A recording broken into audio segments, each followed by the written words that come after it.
함께 우리 말씀을 한번 찾아보겠습니다. 우리 구약성경 출애굽기입니다. 출애굽기 16장 우리 2절부터 5절까지 말씀입니다.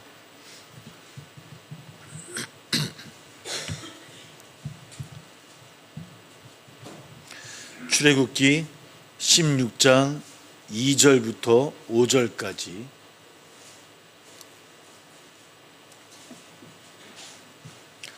출애굽기 16장 2절부터 5절까지 같이 함께 봉독합니다. 시작. 이스라엘 자손은 온 회중이 그 광야에서 모세와 아론을 원망하여 이스라엘 자손이 그들에게 이르되 우리가 애굽 땅에서 고기 가마 곁에 앉아있던 때와 떡을 배불리 먹던 때에 여호와의 손에 죽었더라면 좋았을 것을 너희가 이 광야로 우리를 인도해내어 이 온 회중이 줄여 죽게 하는도다. 그때 여호와께서 모세에게 이르시되 보라 내가 너희를 위하여 하늘에서 양식을 비같이 내리리니 백성이 나가서 일용할 것을 얻을 것이라. 이같이 하여 그들이 내 율법을 준행하나 아니하나 내가 시험하리라. 여섯째 날에는 그들이 그 거둔 것을 준비할지니 날마다 거둔 것에 갑절이 되리라. 아멘. 그래도 아침 저녁은 조금 괜찮습니다. 다음 주 되면 또 비가 온다고 그러니까요. 좀만 더 참으시면 가을이 오지 않겠습니까? 또 가을이 오고 겨울이 오면 또 언제 봄이 오나 또 기다릴 텐데 이게 우리네 인생의 모습이 아닌가라는 생각을 해보게 되어집니다. 자족한다고 하는 게 참 어려운 것 같아요. 그래서 참 어려운 이야기, 오늘도 그런 비슷한 얘기를 한번 함께 나눠보려고도 합니다. 오늘 말씀의 본문의 얘기는 아니지만 사도 바울이 에베소 교회들에게 보냈던 이 에베소서 말씀 가운데 4장 2절에 보면 이런 말씀이 있습니다. 그러므로 주님 안에서 갇힌 몸이 된 내가 여러분에게 권합니다. 여러분은 부르심을 받았으니 그 부르심에 합당하게 살아가세요. 합당하게 살아가셔야 됩니다. 라고 이렇게 권고하는 말씀이 에베소 4장에 있습니다. 근데 사실 이 편지를 보낼 때 사도 바울은 어디 있었냐면 감옥에 있었습니다. 그러니까 감옥에 갇혔던 몸이었음에도 불구하고 이 글을 읽고 있습니다. 물론 그 말씀 곳에도 갇힌 몸이 된 내가 여러분에게 권합니다라고 이야기를 하고 있죠. 복음을 전하다가 겪게 된 고초라고는 하지만 어쩌면 그가 감옥에 갇혀 있다는 것을 전혀 예상할 수 없을 만큼 사실은 각자의 부르심에 따라서 합당하게 사셔야 된다라고 하는 공고의 말씀이 사실은 좀 어색하게 좀 들리기도 합니다. 그의 말대로라고 한다면 지금 감옥에 처한 상황, 또 바울 자신에게 주어진 이 그 상황 자체도 바울에게는 부르심이잖아요. 그 부르심에 따라 살아간다고 하는 것, 좀 더 나은 처지에서 그 편지를 보냈으면 그럴 수 있겠다라고 생각할 터인데 지금 바울의 처지도 사실 그런 처지임에도 불구하고 그 편지를 쓰고 있으니, 그래서 사도 바울은 분명히 다시 한번 이야기합니다. 4절 7절을 보니까 그러나 하나님께서는 우리 각 사람에게 그리스도께서 나누어 주시는 선물의 분량을 따라서 은혜를 주셨다라고 이야기를 합니다. 각 사람에게 그리스도께서 나누어 주시는 선물의 분량에 따라서 은혜를 주셨다라고 다시 한번 확인을 하며 말씀을 전하고 있습니다. 눈을 감고 가만히 한번 그 말씀을 한번 되새기면서 한번 생각해 봅니다. 우리가 처한 상황이나 환경들, 또 우리가 겪고 갔던 그런 모습들, 주님께서 각자에게 맞는 선물의 분량을 따라서 은혜를 베풀어 주셨다라는 이 말씀을 다시 우리의 삶 속에 적용하면서 또 반영하면서 한번 생각을 이렇게 해봅니다. 그런데 가만히 생각해 보니까 우리 모두가 아멘이라고 막 대답하기가 이건 어떻습니까? 아멘 맞습니다 라고 대답되어지던가요? 반문하지 않습니까? 주님 그게 왜 저의 분량입니까? 우리 더 좀 그죠? 더 넓고 좋은 환경, 좋은 처지, 아직은 아니지 않습니까? 아직은 더 주실 게 많죠. 다시 묻고 싶은 것이 저나 우리들의 모습이 아닌가 생각이 듭니다. 물론 이렇게 아멘이라고 대답할 수 있는 것은 두 가지의 경우가 있을 것 같아요. 첫 번째는 당연히 내가 받은 분량이 많다라고 느껴지는 분들은 아마 아멘이라고 대답하겠죠. 이 바울의 이야기에. 내 분량만큼 받았다고 고백하는 것이 아마 어렵지 않을 것 같아요. 또 다른 경우는 이런 경우 같습니다. 혹 다른 사람들보다도 또 내가 생각하는 만큼 분량만큼 받지 못했다 생각할지라도 하지만 그러나 좀 섭섭하고 속이 상하긴 하지만 그러나 그 불구하고 그 은혜를 또 그 말씀대로 또 받아들이겠다라고 하는 어떤 좀 믿음의 고백들 이런 고백이 있는 분들이 아닐까 이런 생각을 해보게 되어집니다. 그러나 실상은 우리 마음속에 좀 반문하게 되어지는 것이 에베소서에 기록되어진 바울 사도의 권고인 것 같아요. 비슷한 이야기가 오늘 좀 돌아서 본문으로 가보겠습니다. 마태복음 25장을 보면 우리가 잘 알고 달란트 비유도 나옵니다. 너무 잘한 비유이죠. 먼 여행을 떠나게 된 주인이 자신의 하인들에게 1달란트, 또 2달란트, 5달란트를 맡기고 여행을 떠나게 되어집니다. 물론 그가 맡긴 달란트라는 그 액수가 적은 돈은 아닙니다. 현재 지금의 시세로 한번 이렇게 계산해 보면 적어도 1달란트는 한 27억 정도 된대요. 그러니까 이거는 엄청난 돈이겠죠. 그러니까 아마 저는 이 말씀이 우리에게 주어진 건 1달란트다, 2달란트다, 3달란트다 라고 하는 것에 주목하고 있는 것은 아닌 것 같아요. 마태복음에서만큼은. 하나님의 다른 의미들이 담겨지는 말씀으로 보는 게 더 중요하지 않을까 생각이 듭니다. 하여튼 그는 나중에 다시 한번 얘기를 나누도록 하겠고요. 사실 이 말씀이 주시는 의미는 하나님의 너그러움, 하나님이 주시는 하나님 나라의 그 긍휼과 하나님 나라의 그 자비로 이런 것들을 설명하기 위한 비유인 것 같아요. 그런 말씀을 우리에게 주어지는 말씀입니다. 그래서 하나님 우리 각자에게 이렇듯 후하게 주시는 분이시라고 하는 것, 또 받은 달란트는 다를지라도 하나님 나라는 그 누구라도 다 용납되어진다라고 하는 것, 이런 여러 가지 이야기들이 아마 이 비유 속에는 또 내포되어져 있는 그런 달란트 비유인 것 같아요. 그러나 우리 마음속에는 이 비유를 읽을 때마다 또 늘 반문하게 되어지지 않습니까? 아까 사도 바울의 말씀 공부에 반문하듯이 왜 저만 1달란트입니까? 라고 우리 또 묻지 않습니까? 아니 왜 저만 1달란트입니까? 저도 5달란트 충분히 제가 감당할 수 있습니다. 줘보시면 아십니다. 이렇게 우리가 얘기하는 것이 저나 우리들의 모습은 아닌가.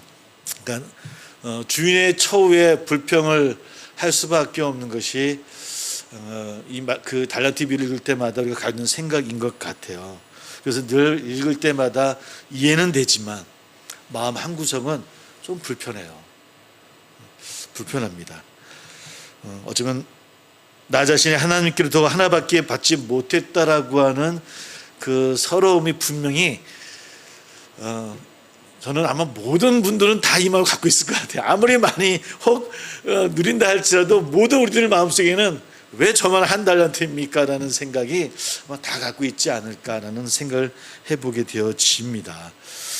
하지만 2달란트, 5달란트 받은 이와의 비교에 떨어지는 그 순간, 그 비교하는 그 순간, 비교의식에 빠져버리는 그 순간 우리는 그 하나님으로부터 받았다라고 하는 그 선물은 다 잊어버립니다. 주인이 나에게 맡겼다라고 하는 거, 나에게 이렇게 큰 것을 내가 감당하지 못할 것 같은데 라고 하는 그것을 나에게 주시는 그 은혜 모든 것들을 다 잊어버립니다. 그 비교의식에 빠지는 순간 우리는 그 말씀 가운데, 오늘 말씀도 마찬가지지만 송두리째 우리 그 기쁨을, 하나님 나라의 기쁨, 하나님의 은혜를 누림에 대한 그 기쁨 다 송두리째 잃어버릴 때가 참 많더라는 거죠. 그것이 저나 우리들의 모습인 것 같아요. 이런 모습들이 오늘 우리 함께 읽었던 이 출애굽기의 말씀 가운데도 고스란히 우리에게 보여주고 있어요. 아마 출애굽 이후에 한 달 지난 15일, 그러니까 한 며칠 정도 된 겁니까? 한 45일 정도 지난 것 같아요. 엘림이라고 하는 요즘 이야기하면 오아시스 같은 곳입니다. 그곳을 떠나서 이제 신광야라고 하는 곳으로 나갈 때예요. 그러니까 신광야는 시내산과 그 홍해 그 중간 정도에 있는 곳이라고 생각하시면 될 것 같습니다. 말 그대로 이제 광야를 나가는 때예요. 앞에는 뭐만 있습니까? 광야입니다. 광야. 사막만 있습니다. 그동안 잠시 쉴 수 있었던 그 엘림을 떠나서 이제는 정말 모래 사막만 가야 되는 그 모습 속에 있어요. 척박한 땅을 나가다 보니 이스라엘 사람들 마음속에 조금씩 불평이 일어나기 시작합니다. 금방 하나님의 은혜를 그들이 눈으로 보았고 기적도 경험하고 또 은혜 가운데서 또 하나님 안에서 또 충만했음에도 불구하고 그 척박한 땅을 보자마자 그들 마음속에는 이제는 불평이 더 앞서게 되어지고 옛날로 돌아가게 되어지는 겁니다. 이스라엘 백성이 너무나 믿음이 없어서 그랬지, 아직 연약해서 그랬지라고만 그냥 넘기기에는 좀 찝찝한 말씀입니다. 우리라고 그러지 않을까? 아니, 우리보다 그들은 더 많은 것을 경험한 지금 민족 아닙니까? 10가지의 그 놀라운 하나님의 역사들, 또 인도하심, 또 바다의 갈라짐, 또 물이 솟아나는 역사들, 뭐 많은 것들을 보았던 어떤 그런 마음들이 그들이 믿음이 없어서, 경험이 없어서 체험하지 못했기 때문에 라고 넘기기에는 이 말씀을 그냥 넘길 수 있는 말씀은 아닌 것 같아요. 보통 우리가 많은 경우에 저 자신도 마찬가지지만 타인들에게 자신이나 타인들에게 찾아온 고난과 역경의 문제를 대하면 보통 우리들의 마음속은 그것을 잘 인정하지 않으려고 합니다. 그 상황 자체를. 그래서 우리가 뭐라고 얘기하면 하나님께서 이렇게 하실 리가 없어. 하나님은 이렇게 우리를 대하실 리 없어. 하나님은 그러신 분이 아니야. 이렇게 우리가 이야기를 해요. 그래서 인정하지 않으려고 합니다. 피하려고 하는 마음도 우리에게 있을 것이고요. 당연하지 않겠습니까? 연약한 존재들이니까. 왜 나에게 이런 일들이. 그래서 이런 것들을 어떻게 행하려면 그저 우리가 너무나 그냥 믿음으로만 강화되어지게 하고 막 믿음을 너무 또 강조하다 보니까 정작 그 현실이나 상황들을 받아들이는 것이 많이 좀 어렵더라는 거예요. 특별히 우리 믿는 분들이, 또 오랫동안 신앙생활 하셨던 분들이 어떤 고난, 어떤 벽에 부딪힐 때 보면은 그런 경우를 많이 만나게 되어지는 것 같아요. 그러다 보니까 더 하나님께 매달리기도 하고 믿음으로 또 승리를 하려고 노력을 하긴 하지만 또 어느 순간 그 믿음이라는 문제가 삶의 문제와 부딪혀서 어떤 길을 찾지 못할 때는 그냥 탈진해버리는 경우들을 많이 만나요. 다 내려놓는 경우도 많이 있고 포기하는 경우도 많이 있고. 어떤 목사님 그런 말씀, 원래 목사님 그런 말씀을 하시더라고요. 그 목사님 마지막에 설교하시면서 뭐라고 얘기하냐면, 여러분 예수 믿는다고 다 해결되는 건 아닙니다. 이렇게 얘기를 하시더라고요.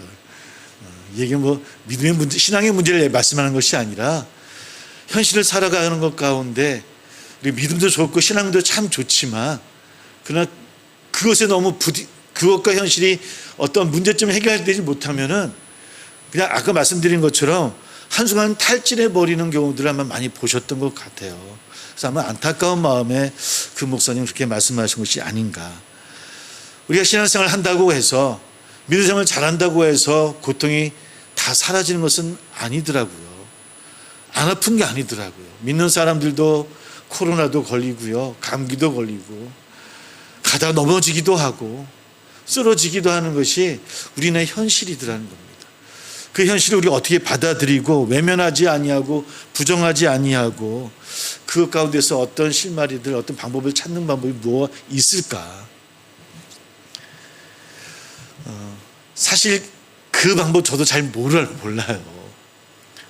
저도 좀 살아가는 삶이고 똑같이 현실 앞에 부딪히는 한 사람이고 성도거든요. 다만 오늘 말씀 가운데서 이런 것 같아 우리가 어떻게 또 믿는 사람들이니까 또 고민해보고 기도해야 될 것인가. 답을 찾기보다는 한번 같이 물을 수 있는 시간이 있으면 좋겠다는 생각을 해보게 되어집니다. 근데 이런 경우 우리가 다시 이렇게 좀 반문하게 되어집니다. 이제 광야를 앞에 뒀어요. 이스라엘 백성들이 광야 앞에 척박한 땅을 앞에 뒀습니다. 그냥 막막했겠습니까? 그들이 땅을 판다고 해서 음식이 나오는 것도 아니고 물이 나오는 것도 아닙니다. 음식을 사올 수도 없는 그런 척박한 땅이고요. 그래서 3절을 읽어보면 뭐라 읽어냐면 이제 굶어 죽게 됐다라고 이야기를 합니다. 굶어 죽게 되었다라고. 사실 그 말이 틀린 말이 아닙니다. 맞는 말입니다. 그게 이스라엘 민족들이 처한 상황입니다. 첩박한 땅, 광야 앞에 처한 상황입니다. 그리고 이런 상황에 우리도 똑같이 굶어 죽게 되었다라고 우리도 이야기하지 않습니까? 그런데 이런 상황 속에서 우리 이렇게 또 반문해 볼 수 있는 것 같아요. 그렇다고 한다면 대체 신앙을 가진다고 하는 것, 또 믿음으로 산다는 것이 그럼 우리 삶 가운데 그럼 아무런 의미가 없는 것인가라는 반문이에요. 현실을 우리가 부정하지 말아야 되고 받아들여야 된다고 한다면 그럼 우리가 어떤 방법을 찾아야 되는데, 그렇다고 한다면 대체 우리가 그런 똑같은 세상 삶 가운데 살아가면서 신앙을 가진다고 하는 것, 또 가지고 있다라고 하는 것, 또 믿음으로 산다고 하는 것은 대체 어떤 의미일까?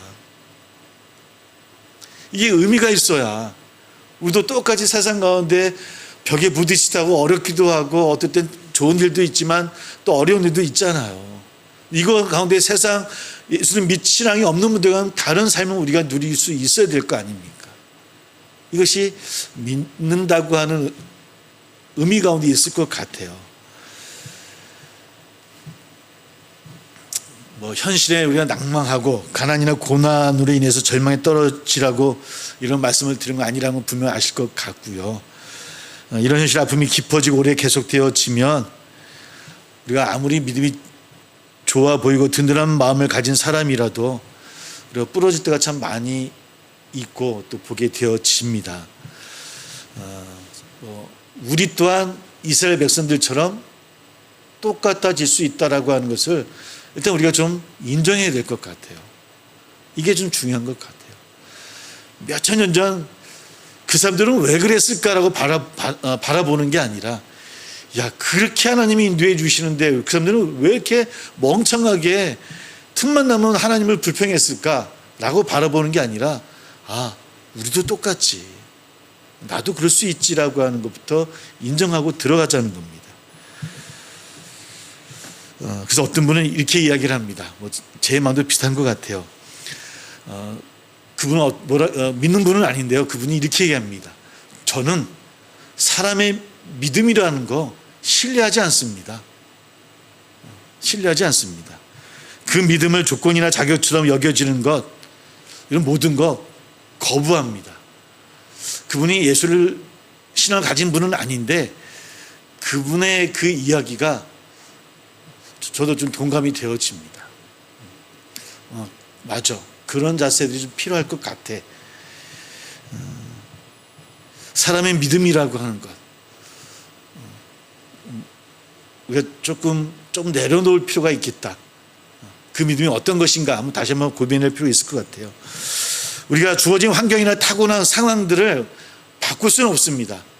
이스라엘 민족이 첩박한 땅을 맞이한 것처럼 우리 모두가 어떨 때 광야에 내몰릴 때도 있고 또 펼쳐진 오아시스로 갈 수 있을 때도 있을 것이고, 그러나 어떤 때 광야의 척박한 땅 앞에 서는 때가 많이 있다라고 하는 것이죠. 그러나 우리가 잊지 말아야 될 것은, 그렇다고 해도 이런 똑같은 상황이나 동일한 처지에 있으면서도 그럼에도 불구하고 모세와 같은 사람들은, 또 신앙의 사람들 같은 사람들은 그 똑같은 상황 속에서도 하나님께 감동하며 하나님의 은혜 가운데서 살아가던 사람도 있었다는 겁니다. 그 사람들에게 우리를 주목하게끔 말씀 우리에게 인도하는 것 같아요. 그런 분이 있었다는 거예요. 누구나 부인할 수 없는 불행해 보이는 삶의 그 현장 속에서도요, 그 고난 속에서도 이들은 어떻게 가난하지만 어떻게 행복한 삶을 살아갈 수 있을까, 살아갈 수 있었을까 한번 물어봐야 된다는 거예요. 오늘 말씀을 함께 읽어나가면서. 또 반대로는 왜 대부분의 사람들은 그들처럼 그렇게 그 은혜 가운데 행하지 못하고 왜 이제 40년 아닙니까? 40년 동안 내내 불평과 불만 속에 있다가 왜 가나안으로 들어가지 못한 삶을 살 수밖에 없었을까라고 하는 것도 물어야 돼요. 물론 모세도 들어가지 못했지만 왜 또 어떤 이는 하나님의 은혜 안에 거하면서도 또 어떤 이는 그러하지 못했을까? 물론 우리는 말씀을 읽고 많은 설교를 들어서 대충 답은 알고 있습니다. 답은 잘 알고 있어요. 광야가 고통의 이유가 되었던 사람들은 이 걸음이 하나님께서 애굽의 폭정으로부터 출애굽시켜 주시고 구원의 삶을 허락해 주셨다라고 하는 그 신앙의 고백을 잊어버린 사람들이라고 하는 것, 그래서 그들의 삶이 어려운 삶이었다라고 하는 것, 늘 불평의 삶이었다라고 하는 것들을 우리가 말씀을 읽으면서 깨닫고 있고 또 알고 있어요. 또 게다가 실제로 광야에 먹을 것이 하나도 없던 것도 아니지 않습니까? 오늘 말씀처럼 베두인족들이 광야에서 생존하듯이 하나님이 광야에서 살 수 있도록 허락해 주셨거든요. 오늘 말씀 이후에는 이제 만나면 메추라기 주시는 말씀이 15절까지 이어져요. 그럼 오늘 한번 15절을 한번 함께 읽어봤으면 좋겠습니다. 15절 같이 읽어볼게요. 같이 시작. 이스라엘 자손이 보고 그것이 무엇인지 알지 못하여 서로 이르되 이것이 무엇이냐 하니 모세가 그들에게 이르되 이는 여호와께서 너에게 주어 먹게 하신 양식이라. 만나를 보고 이야기하는 겁니다. 만나 히브리어 원 뜻이 뭐냐면 우리 나유리가 요즘 매일 하는 이야기입니다. 이게 뭐야? 이겁니다. 그게 뭡니까? 라는 겁니다. 이게 만나의 원 뜻입니다. 원 뜻입니다. 이게 뭐냐고 묻는 그 의미를 갖고 있는 만나. 뭐 지금 많은 기독교 과학자들이 그 만나가 무엇이다라는 걸 밝히기도 해요. 저는 별 중요하지 않는데 저는 이게 무엇인가라고 그게 무엇입니까라고 물어보는 그 의미가 참 중요한 것 같아요. 이스라엘 백성들에게 어떤 의미였을까? 대체 무엇이었을까? 만나와 메추라기가 대체 뭐였을까?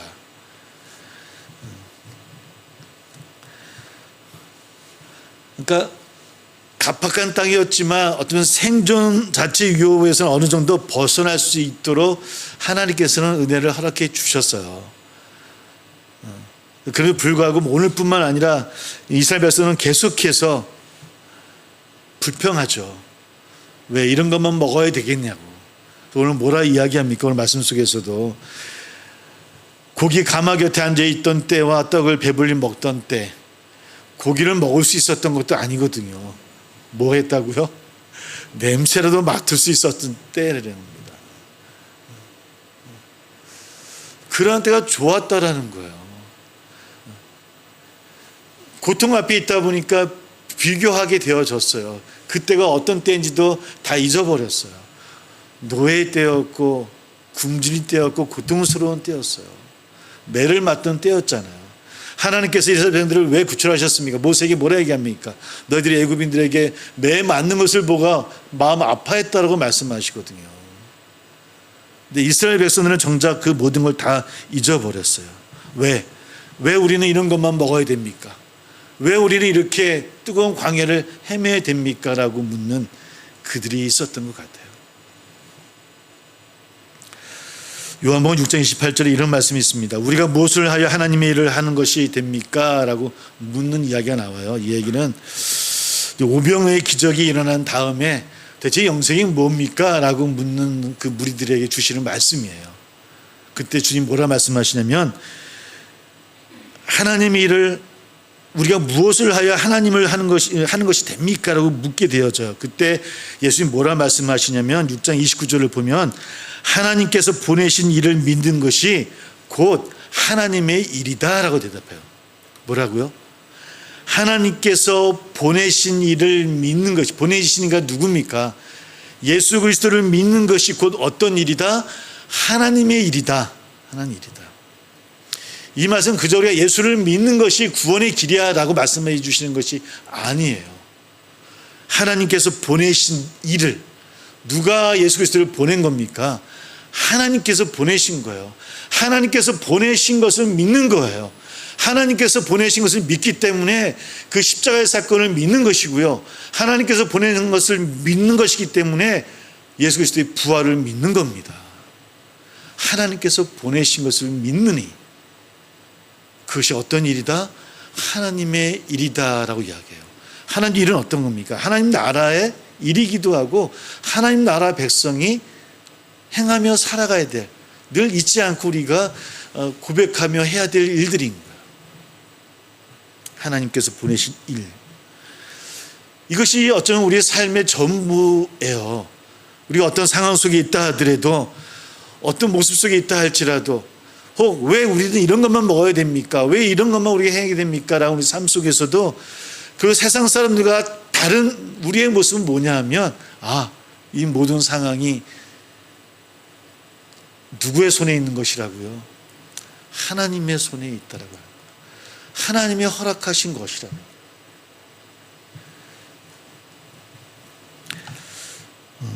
주의 말씀은 거창하지 않습니다. 하나님께서 보내신 일을 믿는 것, 하나님께서 보내신 일을 믿는 것 대체 무엇인가?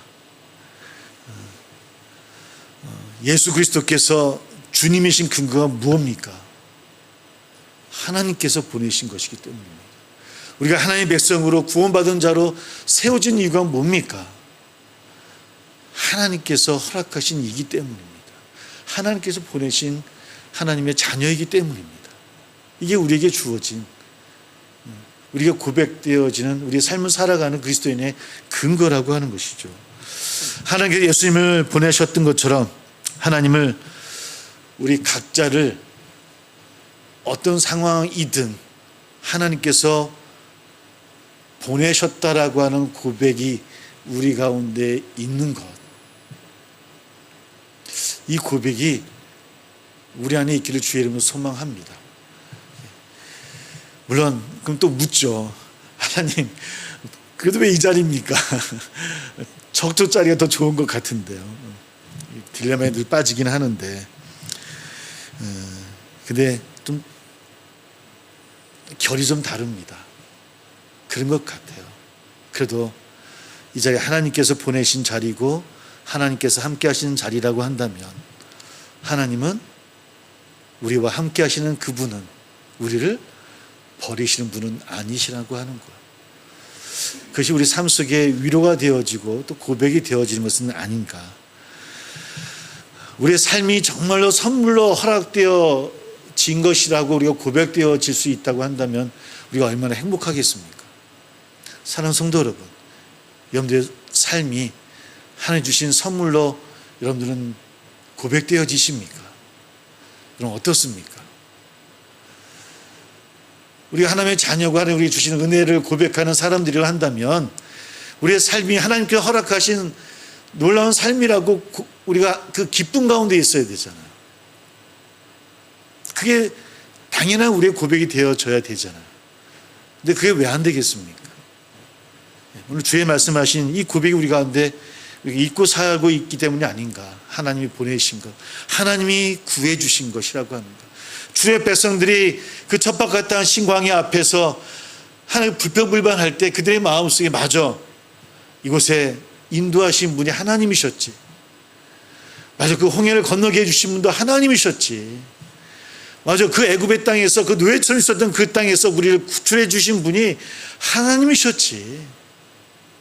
그리고 이 광야로 우리를 인도하시는, 우리의 발자국을, 우리의 첫 발을 내딛게 하시는 분도 하나님이시지 라고 한다고 한다면 그들이 이렇게 불평할 수 있었을까?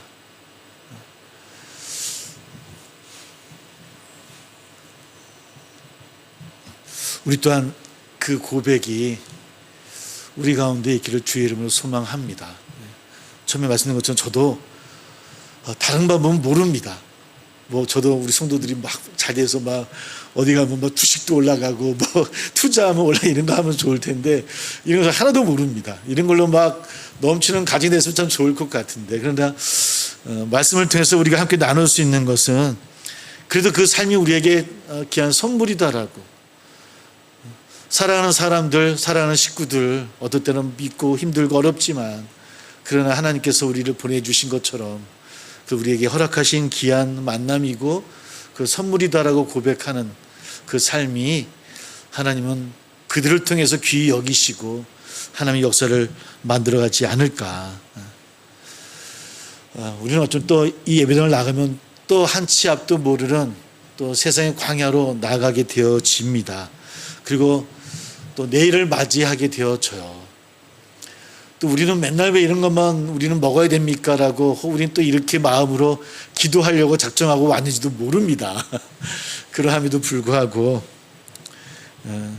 우리가 하나님의 자녀임을 입증해 주셨던 예수님을 사랑하고 그 예수님이 십자가와 부활을 통해서 확증해 주셨던 것처럼 우리가 하나님의 자녀고 하나님께 부름받았고 하나님께로부터 왔다라고 하는 것을 잊지 마시고 그 증거된 삶을 누릴 수 있는 우리 상에 여기 계신 우리 여러분들 또 우리 상의 성도님들이 다 되어지시기를 주의 이름으로 축복합니다. 함께 기도하겠습니다. 세상의 어떤 것들과 비교 대상으로 전락하는 그런 우리의 모습이 아니라 우리 자신이 하나님의 형상으로 지음받아서 하나님께로부터 온 자녀임을 입증해 주셨던 우리 예수님을 믿는 귀한 하나님의 자녀임을 잊지 않기를 소망한다라고 그분이 우리 아버지가 되신다라고 그분의 약속을 붙들고 우리의 주신 분량대로의 삶을 주신 것 또한 감사하다라고 기도하는 시간 되기를 소망하고 또 사랑하는 가족들, 교회, 개인의 기도 제목 있는 줄 압니다. 우리 입술로 주여 고백하면서 함께 기도합니다.